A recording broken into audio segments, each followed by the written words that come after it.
Madhara ya stress kwa mgonjwa mwenye shida ya acid reflux. Ninafahamu kwamba wagonjwa wengi au wenye shida ya acid reflux ni kwamba wengi wana changamoto ya kuwa na msongo wa mawazo mkubwa sana, na hii ni kutokana na changamoto walionayo ya acid kupanda zaidi. Lakini ni bahati mbaya, ni wengi wanauelewa mdogo sana wa namna ambavyo stress ama msongo wa mawazo unavyochangia kwenye tatizo la acid reflux. Nafahamu kuna ambao nakuta wanafanya vizuri katika ufuatiliaji wa masuala ya vyakula na kufuatia matibabu. Unakuta mtu umeshapata ahueni, unashangaa ghafla acid inapanda, narudi tena kama ilivyokuwa awali. Sasa inaporudi mtu anapata hasira na kuona kwa nilikuwa nimeshatoka kwenye hali mbaya, kwa nini narudi tena nilikotoka? Nimekosea wapi? Mwisho wa siku wengi wanaishia kupata msongo wa mawazo, na hapo ndo ambapo wengi wanapokwamia kwenye mtego, kwani wanajita kwamba acid inapanda na mawazo yanakuwa mengi zaidi. Mtu anashindwa kuelewa kwamba kadri unazidi kuwa na stress ndo kadri unazidi kupatia nafasi changamoto ya acid kuendelea kuwa mbaya zaidi. Niko hapa kuweza kufahamisha sasa ukweli ama uhalisia juu ya stress, madhara yake ni yapi, na kwa nini wewe unatakiwa uzingatie mbinu mbalimbali za kuweza kupunguza msongo wa mawazo pindi unapokuwa na changamoto ya acid reflux, ili kusudi uweze kupona kikamilifu. Ni Emmanuel Mpalie, nutrition specialist. Tuende sambamba katika mada hii ya madhara ya stress kwa mgonjwa ambaye ana shida ya gastroesophageal reflux disease ama GERD. Bila kupoteza muda, tuanze mada kama ifuatavyo. Msongo wa mawazo si mzuri sana kwa mgonjwa mwenye acid reflux. Kwa nini sio mzuri? Unachochea vipi tatizo hili? Moja, fahamu kwamba msongo wa mawazo au stress ni huwa inaongeza uzalishaji wa acid kwenye tumbo lako, na hivyo kuendelea kusababisha zile reflux kuwa nyingi za acid, yaani acid itaendelea kupanda maradufu kwa sababu inaongezwa uzalishaji kwa sababu ya msongo wa mawazo ulionao. Yaani acid reflux inakufanya wewe unakuwa na stress, kwa maana kwamba unaona kama ni ugonjwa ambao ni hatari sana. Unapokuwa na stress na inachochea uongezaji wa uzalishaji wa acid kwenye tumbo. Uzalishaji wa acid kwenye tumbo unapokuwa umeongezeka, unaongeza zile reflex za acid kurudi kwenye koo lako na kusababisha kama ni confusion kwa wingi sana, na kukufanya kuendelea kuwa na msongo wa mawazo zaidi, na uzidi kuwa na msongo wa mawazo zaidi, na yani inakuwa ni mzunguko. Kwa wengi wanakujuta kwamba wamebanwa kwenye mzunguko huu, lakini fahamu kwamba msongo wa mawazo unaongeza uzalishaji wa acid. Hii ni madhara ya kwanza kwa mgonjwa ambaye ana acid reflux, ambaye ana msongo wa mawazo. Lakini namba mbili, slow down, hupunguza kasi ya mmeng'enyo, na hivyo kujikuta kwamba vyakula vinachukua muda mrefu sana kutoka pointi moja kwenda kwenye pointi nyingine. Mara nyingi tunajitoa kwamba wale watu ambao wana stress, unajitoa kwamba hata ile hamu ya kula sometimes huwa inapotea. Hii ni kwa sababu tu kwamba hata ule movement ama digestion ya chakula, mmeng'enyo wa chakula kuwa hauko vizuri, vyakula vina move taratibu kutoka point moja kwenye point nyingine. Madhara yake ni yapi sasa hii ya kupunguza ile kasi ya umeng'enyaji wa chakula? Ni kwamba acid inahitajika ije kusaidia mmeng'enyo. Kadiri chakula kinakaa muda mrefu sana kwenye tumbo, maana yake hata uzalishaji wa acid pia unaongezeka hivyo hivyo, utachukua muda mrefu sana maana kuendelea kuzalishwa, na hiyo kuendelea kufanya zile reflux za acid kuendelea kuwa nyingi sana kwa wewe ambaye una changamoto ya GERD tayari. Hii ni changamoto namba mbili ama ni madhara namba mbili ya kuwa na msongo wa mawazo pindi unapokuwa na tatizo la GERD.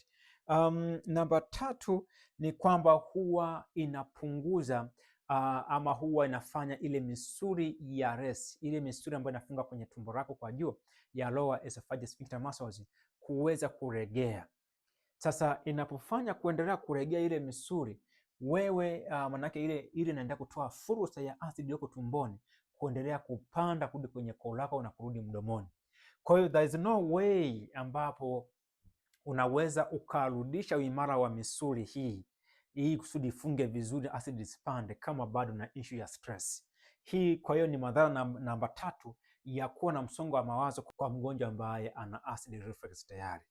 Namba nne na hapa na mwisho ni kuongeza sensitivity ya koo lako kwenye acid, kwa maana kwamba ukiwa na msongo wa mawazo, hata acid ndogo ikipanda kurudi kwenye koo lako unahisi moto ni mkali sana. Kwa hiyo inaongeza ile sensitivity, ule mwitikio wa seli zako za kwenye koo lako dhidi ya asidi. Kwa hata kama ni asidi ndogo, utahisi maumivu makali, utahisi kuungua kukali sana, tofauti na mgonjwa ambaye anakuwa hana stress. Hii ni athari namba 4 ambayo unakumbana nayo pindi unapokuwa na msongo wa mawazo hapo na tatizo la GERD au la acid reflux.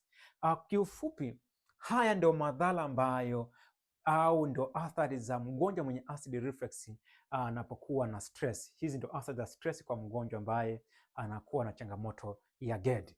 Kwa hiyo ili uweze kujinasua, kuna kila sababu ya mgonjwa huyu wa acid reflux kuweza kupata uelewa wa kina, kwa maana kwamba tiba ya acid reflux haiwezi kuwa ya siku moja, inataka kuanza kufahamu hivyo.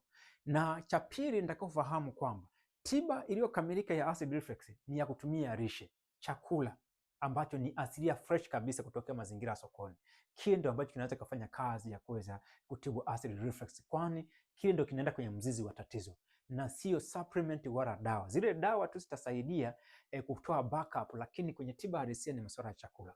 Na tatu ambacho tunatakiwa kufahamu ni kwamba kupitia vyakula utaweza kutibu acid reflux, ila ikabidi ujue kwamba kuna kupanda na kushuka kwenye hii njia ya kupona. Kuna wiki unaweza kukaa vizuri, kuna mwezi unaweza kukaa vizuri, lakini kuna mwezi mwingine inaweza ikataka kurudi tena nyuma. Sasa wewe hutaki kuwa na msongo wa mawazo kwa sababu kwamba mbona nilikuwa nimeshatoka kule, sasa nataka kurudi tena nilikotoka. Ukipata tu msongo wa mawazo, unaipatia nafasi tena hii asidi kuendelea kukushambulia, kwani madhara hayo niliyotaja yatakurudia. Kwa hiyo inafikia pahala uamini tukifanya na uelewe kwamba kuna ile kupanda kushuka. Nashangaa leo asidi inataka kama vile kutaka kurudi kwa sababu tu ya changamoto mbalimbali za kimaisha ambazo tulizonazo. Inaweza kuta kwa mfano sikio leza hujaamka vizuri, una msongo wa mawazo, sababu unapokuwa unaumwa lazima maisha mengine yaendelee, kama ni ya utafutaji ama ni ya kitu chochote. Tunaishi ndani ya jamii, changamoto zinakuwa ni nyingi sana. Kwa hiyo kuna uwezekano unaweza kupata hiyo kwamba ulikuwa umeshaanza kukaa vizuri, lakini unashangaa pia asidi inataka tena kurudi. Inatakiwa ujue kwamba hii nikija ni temporary.